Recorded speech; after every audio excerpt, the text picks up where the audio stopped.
Bonjour à tous, aujourd'hui je vous propose de discuter du prochain patch, le numéro 8 qui vient tout juste d'être annoncé par l'Ariane Studio. La semaine dernière, l'Ariane Studio a annoncé le contenu du patch Note 8 pour Baldur's Gate 3 et il est très complet. La date finale de sortie n'est pas encore connue, cependant l'Ariane a indiqué une phase de test et plus particulièrement de stress test pour début janvier 2025. L'Ariane explique ce choix suite au retour sur le dernier patch, le numéro 7, réappliquant la même formule et ayant très bien marché avec seulement 2 patchs correctifs suite à sa sortie. Cette phase de test sera accessible à tous les supports, PC, Mac et console. Il faudra donc patienter que la fin d'année se termine pour pouvoir mettre les mains dans ce nouveau patch, puis encore quelques mois après la phase de test pour qu'officiellement il soit disponible. Nous connaissons déjà les grandes lignes du patch Note 8, à savoir ajout du crossplay console, PC, Mac, ajout de 12 sous-classes, une pour chaque classe, ajout du mode photo. Que de bonnes nouvelles. Nous savions suite au dernier communiqué de l'Ariane Studio que ce patch Note 8 devait contenir le mode photo et le crossplay. Mais quelle surprise de découvrir que 12 nouvelles sous-classes seront disponibles. Je vous propose de les parcourir rapidement, sachant que chacune d'entre elles est officiellement disponible dans Donjons & Dragons 5ème édition et existe dans les suppléments du jeu de rôle. Pour le barde, nous aurons le Collège de la Séduction, qui vient du livre Le Guide complet de Xanatar. Maître dans l'art de séduire ses adversaires, cette spécialisation vous permettra de soigner vos alliés, mais également de charmer vos ennemis en leur donnant des ordres comme fuir, se rapprocher, se figer, tomber au sol ou lâcher leurs armes. Pour le barbare, ce sera la voix du géant, qui nous vient du livre Bigby présente La gloire des géants. Les barbares qui suivent la voie des géants tirent leur force des puissances primitives que sont les géants et leurs semblables élémentaires. Devenez un mastodonte capable de pulvériser vos adversaires en infligeant des dégâts élémentaires. Pour le clerc, ce sera le domaine de la mort, qui nous vient du livre Le guide du maître. Le domaine de la mort concerne les forces qui causent la mort, ainsi que l'énergie négative qui donne naissance aux créatures mort-vivantes. Infligez des dégâts nécrotiques et surtout, faites exploser les cadavres. Le druide lui aura la chance de pouvoir accéder au cercle des astres, qui nous vient du livre Le chaudron des merveilles de Tasha. Le cercle des astres permet au druide de puiser dans la puissance de la lumière des étoiles. Choisissez une forme de constellation lors de votre changement de forme, modifiant ainsi votre style de jeu, mais surtout vos stratégies. Pour le paladin, nous aurons le serment de la couronne, qui nous vient du livre Le guide des aventuriers de la côte des épées. Le serment de la couronne est prêté aux idéaux de la civilisation, qu'il s'agisse de l'esprit d'une nation, de la fidélité à un souverain, ou du service rendu à une divinité de la loi ou de la gouvernance. Alors rendez vos alliés forts et forcez vos ennemis à s'en prendre à vous. La classe de guerrier pourra devenir un archer arcanique, nous venant du livre Le guide complet de Xanatar. Un archer arcanique étudie une technique d'archerie elfique unique en son genre, qui tisse la magie dans ses attaques et produit des effets surnaturels. Vous pourrez ainsi tirer des flèches arcaniques, infligeant des effets à vos adversaires comme le bannissement. Pour le moine, ce sera la voix du maître ivre qui nous vient du livre Le guide complet de Xanatar.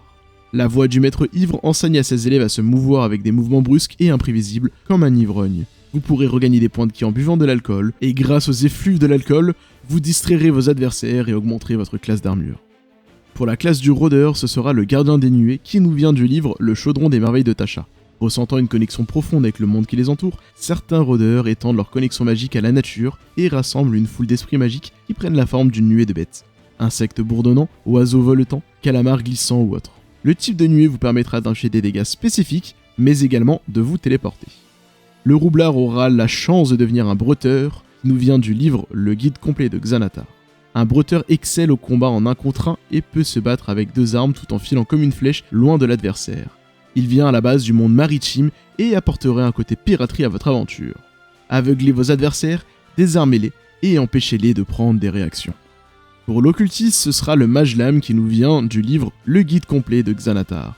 Vous avez noué votre pacte avec une mystérieuse entité de Gisombre, une force qui se manifeste dans des armes magiques intelligentes sculptées dans les ombres. Maudissez vos adversaires et infligez-leur des dégâts nécrotiques. L'incontrôlable ensorceleur aura accès à la magie des ombres qui nous vient du guide complet de Xanatar. Votre magie innée vient du Gisombre. Vous pouvez remonter votre ligne jusqu'à une entité de ce lieu, ou peut-être avez-vous été exposé à son énergie et transformé d'une manière fondamentale. Obtenez une vision supérieure dans le noir, ainsi que la possibilité de vous déplacer entre les endroits sombres et obscurs. Et enfin, pour le magicien, ce sera le chante-lame qui nous vient du livre Le chaudron des merveilles de Tasha. Les chante-lames maîtrisent une tradition de sorcellerie qui intègre le jeu de l'épée et la danse. Créée à l'origine par des elfes, cette tradition a été adoptée par des praticiens non-elfes qui honorent et développent les voies elfiques. Devenez le parfait mélange entre un combattant à l'âme et un lanceur de sorts avec des animations uniques d'incantation. En plus de l'ensemble de ces sous-classes, le mode photo ajouté comblera la demande faite par de nombreux joueurs et attendue depuis longtemps. Vous pourrez ainsi choisir la position de la caméra, faire des effets de focus, de zoom et de champ, enlever des personnages qui seraient dans le champ de vision, leur donner une certaine pose, ajouter des effets de filtre et de saturation, ajouter des cadres, des stickers, des emojis, etc. Bref, cela semble super complet, vous serez libre de faire vos créations et de les partager sur les réseaux sociaux. Larian a déjà confirmé des évolutions pour son outil de création de modes, mais également de futures corrections de bugs. Le patch Note 8, quant à lui, sera le dernier patch majeur de Baldur's Gate 3 contenant de nouvelles fonctionnalités.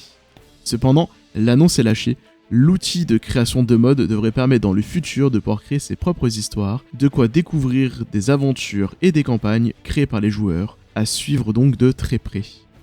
Pour conclure, il faudra donc attendre janvier pour découvrir les premiers éléments de ce patch Note durant le stress test. La sortie officielle devra arriver rapidement courant Q1 2024, de quoi relancer une fois de plus l'attrait pour ce chef-d'œuvre. Comme à mon habitude, je ne manquerai pas d'offrir une vidéo spécifique sur les ajouts officiels de ce patch Note une fois qu'il sera sorti. Je vous remercie de m'avoir écouté jusqu'ici, j'espère que vous aurez trouvé cette vidéo utile. Si c'est le cas, n'hésitez pas à vous abonner et à aimer la vidéo.